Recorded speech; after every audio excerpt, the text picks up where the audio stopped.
SAVCA launched its first case study compendium this year, a brand new publication which shows how private equity investment is making a measurable difference in businesses and in communities through its incorporation of sustainable business practices and its generation of positive developmental outcomes. At a networking event in Johannesburg, SAVCA members and friends had the opportunity to hear firsthand from some of the many private equity fund managers whose investments feature in the compendium.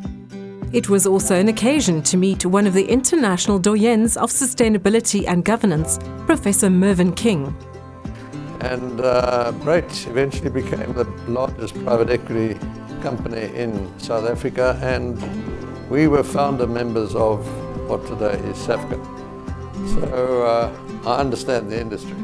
Professor King emphasized in his keynote address that businesses reporting on the environmental, social and governance aspects of their activities can no longer be done in a separate silo. Instead, sustainability practices and thinking must be embedded into the long-term strategies of companies and their investors. In fact, the environmental, social and governance factors, the so-called ESG elements, are crucial in determining a company's future prospects. As an innkeeper, I wrote in my book Transient Caretakers, as you read it, I called the Earth Planet Inn. And I described myself as an innkeeper. I would be entitled today to put up a sign, no vacancies. Because last night, 1/8 of the people on planet Earth went to bed hungry, and certainly 1/8 never had access to potable water. We have food insecurity with 7.5 billion people. We have lack of potable water, and we are using individually and as directors of companies, steering companies, public and private, using natural assets faster than nature is regenerating them. Clearly not a sustainable matter. Consequently, the world's great multinational enterprises realized towards the end of the 20th century that they couldn't carry on business as usual. A panel discussion amongst private equity fund managers showed just how this integrated approach to investing and reporting happens in practice, as managers described specific initiatives at the businesses in which they invest. Examples of some of the positive results at the company level include job creation and skills development, a reduction in environmental impact, the introduction of more sustainable operations, and the positioning of private equity-owned companies as compelling investment opportunities. So for me, it's just great that we actually are able to dedicate this sort of time to a topic which is really close to our hearts. And I think you can see just in the way that even the conference topic for last year, investing for good, showing that for private equity, it's so much more than just the investment and just the returns. I mean, obviously that is the bottom line, but more and more this idea around a blended return and actually measuring it is important. We are investing in a challenging environment, and so we are managing assets in a tough economic environment with limited growth.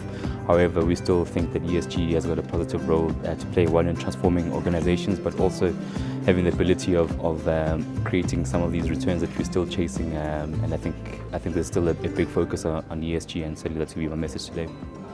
We're creating jobs, we're creating investment, we're building businesses, and I think we're doing it in the right way. So it's the positive side that's coming out. Listed equity has been experimenting with this for the last 20, 30 years. Recently, in the last 5 to 10 years, largely with integrated reporting and a more balanced disclosure. And I think private equity needs to benefit from those experiences. We are very proud of what we've implemented in each of our portfolio companies. And there are significant benefits that are going to flow over the long term, specifically to previously disadvantaged individuals. In today's climate of transparency and governance requirements, selected disclosure and building a credible brand is a step in the right direction. Conversations such as these are essential in raising awareness of how vital integrated thinking is in investment, and in ensuring that business and the investment community have a positive and lasting influence in society, and that the notion of active stewardship becomes entrenched. We've been involved with the Compendium, and through the case studies, it's also given us an opportunity to understand more deeply the impacts that are relevant for the portfolio companies and how we can actually assist them in this process. We think that private equity is going to make a major contribution in the country, mobilizing funds, and we very much want to be part of it. Competition law is quite important, having heard the discussion today from an ESG point of view, particularly in the merger context, where the competition authorities have quite a free range to impose conditions that relate to what parties ought to do when they merge, and one of them relates to public interest. And I wanted to actually get to understand a little bit more in terms of what impact it actually has, but it was also quite interesting to note the kind of speakers that you have. They don't come better than Mervyn King, number one, and secondly, just to get the panel of the private equity players in terms of the practical experience, what it is that they're able to decipher from the markets as far as their own particular practice is concerned. And I think the learnings that can come out of ESG and within the private equity context can be used to facilitate and suggest very workable and flexible solutions in the merger context. The private equity investors are in a position to exert influences on the board in terms of how businesses start operating in a sustainable way. Professor Mervyn King's address, I really enjoyed that. I think it's things that every business should do, not just private equity firms. I think it should roll out into even small enterprises, that they at least start building this governance issues and social issues and environmental issues into their business.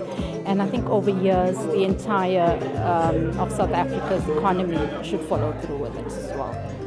For more on the SAVCA case study compendium and the role that private equity is playing in implementing ESG practices in business, visit the SAVCA website.